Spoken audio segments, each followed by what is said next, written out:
चलिए जी, अब हम लोग बनाएंगे डीपीपी 14 का क्वेश्चन। ठीक है, डीपीपी 14 में कौन कौन क्वेश्चन है आइए देखिए किस प्रकार से बनेगा, कोशिश कीजिए। क्वेश्चन नंबर 1 लिखा है tan π/2 प्लस थीटा का क्या मान होगा। अरे भैया tan 90 plus theta, 90 plus theta second चतुर्थांश, सेकंड चतुर्थांश में कौन कौन पॉजिटिव होता है, तो सेकंड चतुर्थांश में साइन और कोसेक पॉजिटिव होता है, ये तो tan है, निगेटिव होगा, सीधी सी आंसर है माइनस tan थीटा। माइनस नहीं 90 डिग्री पर चेंज हो जाता है तो tan cot में हो जाएगा, माइनस cot थीटा इसका आंसर होगा। ठीक है, माइनस cot थीटा 90 पर चेंज होता है, आप जानते हैं y अक्ष पर चेंज होता है। ठीक है, चलिए इसके बाद हम क्वेश्चन नंबर 2 देखेंगे। तो 2 में लिखेंगे, लिखा है tan के tan और tan इनवर्स √3, ऐसा लिखा है ना। अब एक बात बताओ, tan हट गया, √3 आंसर हो गया, ये कौन बड़ी बात है, आसानी से बन गया। tan तो ऐसे ही हट गया, √3 उसमें होता ही है।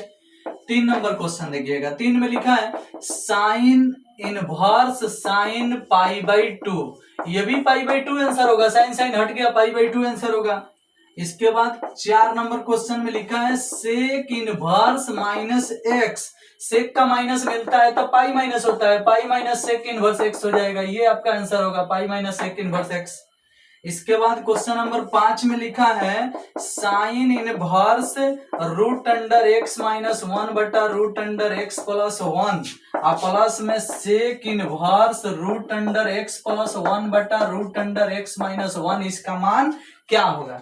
देखो भैया ये क्वेश्चन एग्जाम में पूछा हुआ क्वेश्चन है, आइए हम पिछले डीपीपी में भी दिए हैं, पीछे पढ़ाए हैं डीपीपी जो, उसमें हम 2 जगह ही क्वेश्चन दिए हैं। सेक इनवर्स है, इसको पलट दोगे तो कॉस हो जाएगा, तो साइन इनवर्स जैसा है वैसा उतर जाएगा, √x minus 1/√x plus 1। Sec inverse को पलटोगे तो कॉस बन जाएगा, √x माइनस 1/√x प्लस 1, ऐसे हो जाएगा। अब देखो sign inverse x plus cos inverse x बराबर होता है π/2, आंसर हो गया, आईटीएफ का प्रॉपर्टी है, sine inverse x plus cos inverse x बराबर π/2।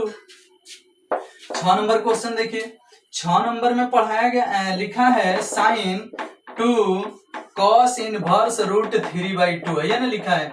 अब इसका मान बताना है, सोचो तुम अपने दिमाग से, कॉस में √3/2 कई डिग्री का मान है, तो 30 डिग्री का मान है, और 30 दूनी 60 होता है, और साइन 60 का मान पूछा जाएगा तो √3/2 होता है, इसलिए इसका आंसर √3/2 होगा। फिर से एक बार सोच लो, साइन में √3/2 30 डिग्री का मान होता है, और 30 दूनी 60 होता है, साइन 60 का मान √3/2 होता है, और इस प्रकार से क्वेश्चन नंबर 6 का आंसर निकल गया।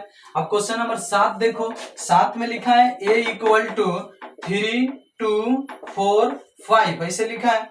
अब कह रहा है कि 2a का मान बताओ, 2a का होल डिटर्मिनेंट बताओ क्या होगा। अरे भैया कौन नहीं जानता है कि 2a का होल डिटर्मिनेंट होगा 2 के power n determinant of n, 2a यानी ka का नियम होता है k के power n determinant of a, तो यहाँ 2a है तो 2 के power n determinant of a। अब n जो है इसका कोटि है, तो कोटि भी तुम्हें दिखाई पड़ रही है 2/2 है, तो n के जगह आप 2 लिख सकते हो, तो 2 के पावर 2 मैंने 4 हो गया, और डिटर्मिनेंट ऑफ a का मतलब हुआ तिरछा तिरछी गुना करके घटाना, तो 5 3 15 4 दूनी 8, 15 में से 8 गया तो 7 हो गया, 7 से गुना होगा तो क्या आएगा 28 आएगा, और इस प्रकार से इसका आंसर 28 हो जाएगा, जो कि ऑप्शन नंबर सी में दिया है, देख लीजिएगा। चलिए क्वेश्चन नंबर 7 के बाद हम लोग क्वेश्चन नंबर 8 पर चलेंगे।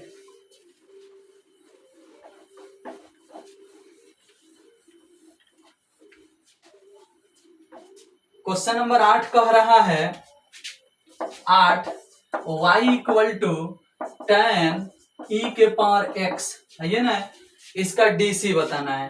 तो भैया जब डीसी बताना है तो कौन नहीं बताएगा, e के पावर x के डीसी, e के पावर x, tan के डीसी सेक स्क्वायर e के पावर x, यही आपका आंसर होगा, जहां भी हो देख लो।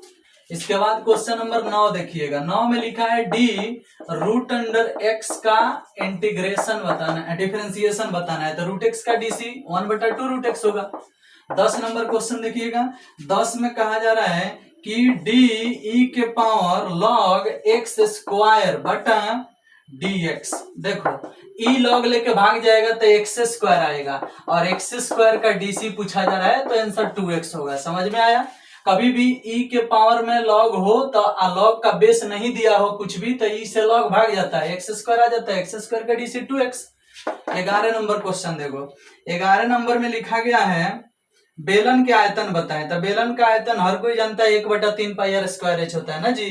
नहीं, वो शंकु का होता है। बेलन का आयतन पाई आर स्क्वायर एच होता है। बेलन का आयतन पाई आर स्क्वायर एच होता है। तो इस प्रकार से इसका ऑप्शन नंबर ए सही है। 12 नंबर क्वेश्चन देखिएगा। 12 में लिखा है कॉस के कॉस और साइन इनवर्स एक्स। ऐसे देखो, साइन है, इसको कॉस में बदलना है। तो साइन को कॉस में ले जाओगे तो इसके बटा में 1 है, हो गया पी, हो गया एच। ऐसे निकालोगे तभी निकल जाएगा √1 - एक्स स्क्वायर। और आप साइन को कॉस में बदलोगे तो कॉस इनवर्स लिखोगे, √1 - एक्स स्क्वायर लिखोगे, क्योंकि कॉस में b/h होता है। तो b/h होता है तो भैया आप जानते हो b का मान इतना आया है या h का मान 1 है, तो बटा में 1 आइए गया। देखो b ऊपर हो गया, h का मान 1 है तो b/h हो गया, cos cos हट जाएगा, आंसर आएगा √1 - एक्स स्क्वायर। इस तरह से चलिए क्वेश्चन नंबर 13 में लिखा है वृत्त का क्षेत्रफल बताएं। वृत्त का क्षेत्रफल पाई आर स्क्वायर होता है, हर कोई जानता है वृत्त का क्षेत्रफल पाई आर स्क्वायर होगा। उसी तरह से क्वेश्चन नंबर 14 में log 3x का डीसी पूछा गया है। log 3x का डीसी 2-3 बार पूछ दिया गया। log mx का डीसी चाहे log 3x का डीसी 1/x से होगा। log 3x, log 4x, log 5x, log 7x, उसका डीसी 1/x ही होगा। ठीक है, चलिए तो क्वेश्चन नंबर 14 तक हो गया। 14 के बाद 15 नंबर में लिखा है tan इनवर्स x का डीसी। 15 नंबर में लिखा है tan इनवर्स x का डीसी। तो tan इनवर्स x का डीसी हर कोई जानता है 1/1 + एक्स स्क्वायर होता है। डिफरेंशिएशन 16 नंबर देखिएगा। 16 नंबर में पूछा जा रहा है आपसे d/dx π/2 माइनस में cot इनवर्स x। देखो π/2 में से cot इनवर्स x घटता है तो tan इनवर्स आता है, और tan इनवर्स x का डीसी वही होगा फिर 1/1 + एक्स स्क्वायर। अब जितना सेंस लगा लो आप, π/2 में से cot इनवर्स घटेगा तो tan इनवर्स आता है, और tan इनवर्स का भी डीसी फिर वही आएगा 1/1 + एक्स स्क्वायर। अब इसके बाद 17 नंबर क्वेश्चन देखिए। 17 नंबर में d tan 3x अब बटा में dx, यानी tan 3x का डीसी। तो 3x का डीसी 3 है, tan का डीसी sec स्क्वायर 3x, ये आपका आंसर होगा। ठीक है, इसके बाद क्वेश्चन नंबर 18 देखिएगा। 18 में e⁻²x का डीसी पूछा जा रहा है आपसे। e⁻²x का डीसी क्या होगा? 2e⁻²x होगा। x का गुणांक बाहर आ जाता है, 2e⁻²x हो जाएगा। ठीक है, उसके बाद 19 नंबर क्वेश्चन देखिएगा। 19 नंबर में लिखा गया है log 2⁻x का डीसी क्या होगा? बात समझ रहे हो? log 2⁻x का डीसी। अब एक बात बताओ भैया, log 2⁻x पूछा गया है तो पावर में है तो पावर घूम जाएगा, यानी x log 2 का डीसी पूछा जा रहा है आपसे। फिर से देखिएगा, ध्यान दीजिएगा, log 2⁻x का डीसी पूछा जा रहा है। दैट मीन्स इसका मतलब है कि x को इधर घुमा दोगे तो x log 2 बन जाएगा। x log 2 का डीसी आपसे पूछा जा रहा है। अब एक बात बताओ तुम मुझसे, log 2 अचर राशि है, चर राशि है, तो 7x के डीसी 7 होता है, 5x के डीसी 5 होता है। उसी तरह से x log 2 के डीसी log 2 होगा खाली, इसका आंसर log 2 आएगा। ठीक है, तो इस प्रकार से 19 नंबर का क्वेश्चन आंसर आएगा log 2। 20 नंबर क्वेश्चन देखिएगा। 20 नंबर में पूछा जा रहा है आपसे d square 3x square plus में 2x प्लस में 4 बटा में dx स्क्वायर। अब देखिए यहाँ d पर स्क्वायर है, x पर स्क्वायर है, मतलब डबल डीसी करना है, 2 बार डीसी करना है। तो पहले 1 बार डीसी करो, 3 दूनी 6x, 2x के डीसी 2, 4 के डीसी 0, 1 बार डीसी हो गया, 1 बार और डीसी करो, 6x के डीसी 6 और 2 के डीसी 0, इसलिए इसका आंसर 6 होगा। ठीक है, डबल डीसी करने के बाद। और ये डीपीपी खत्म हुआ, नेक्स्ट डीपीपी का इंतजार करें।